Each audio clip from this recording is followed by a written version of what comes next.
Хорошо, наконец-то подтянулся. Шел я через снега и белки. Привалил чуть-чуть.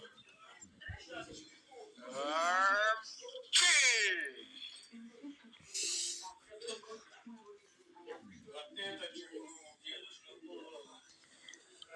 Будете лечить сейчас меня.